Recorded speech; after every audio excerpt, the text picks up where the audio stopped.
Aujourd'hui, on connaît plein de choses sur le fonctionnement de notre cerveau grâce aux neurosciences. On sait notamment que notre mémoire dépend de la capacité de notre cerveau à stocker des informations dans des réseaux de neurones extrêmement bien connectés les uns aux autres. Mais ne vous est-il jamais arrivé de vous poser la question de savoir quand toutes ces connaissances sur notre cerveau ont bien pu être découvertes ? Cette série de vidéos sur l'histoire des neurosciences de la mémoire a justement pour but de répondre à cette question. Et nous allons voir aujourd'hui quand tout cela a bien pu commencer.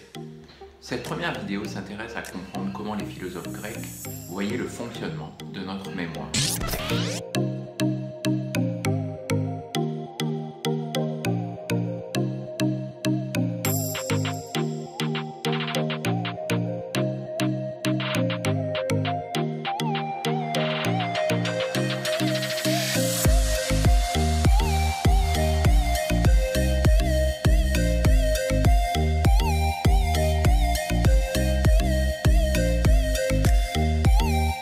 On peut dire que les premiers écrits sur la mémoire datent de l'Antiquité. En ces temps-là, le papier n'existant pas encore et le papyrus étant coûteux à produire, on prenait généralement des notes sur des tablettes de cire. Il suffisait alors pour la personne prenant des notes d'appliquer un espèce de stylet sur la cire pour marquer des lettres ou des mots de ce qu'il voulait retenir.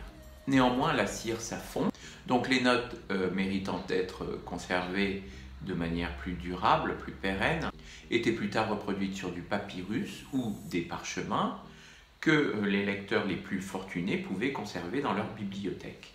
Alors pourquoi parler de ces blocs de cire?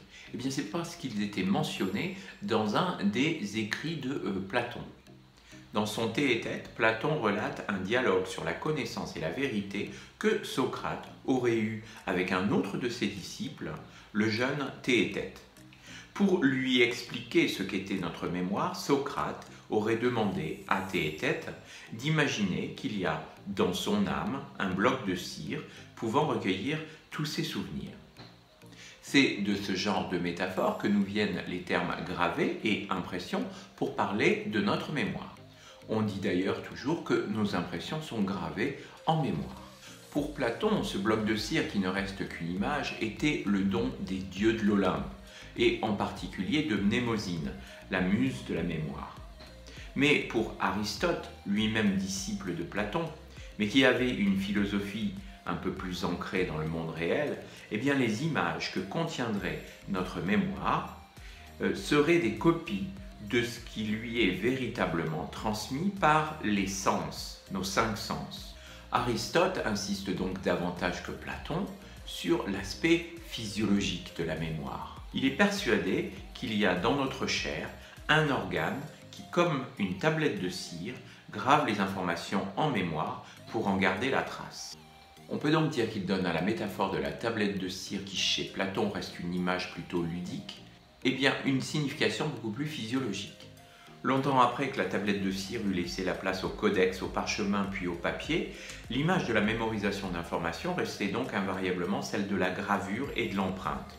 Si bien qu'au Moyen-Âge, chez saint Thomas d'Aquin, au XIIIe siècle, on retrouve la métaphore du sceau marquant son empreinte dans la cire pour parler de notre mémoire.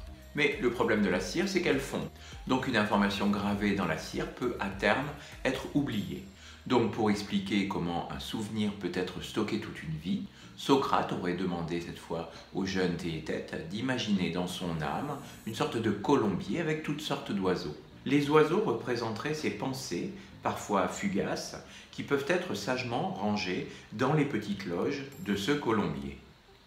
Donc pour Platon et supposément Socrate, nous aurions en nous un colombier dans lequel seraient stockées nos pensées.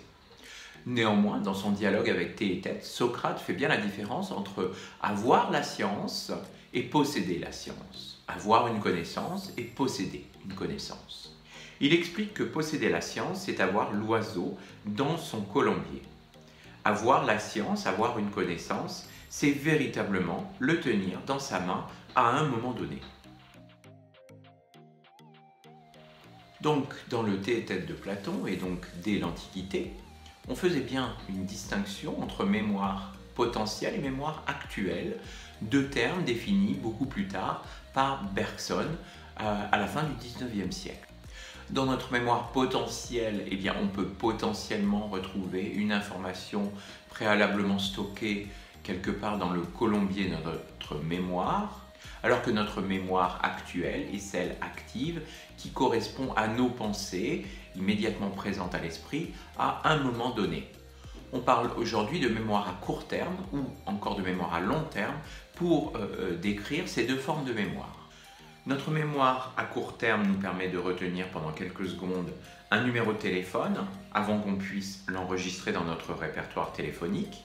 Cette forme de mémoire est dite labile, c'est-à-dire fragile, et elle est, comme la tablette de cire, sensible à l'effacement, donc à l'oubli.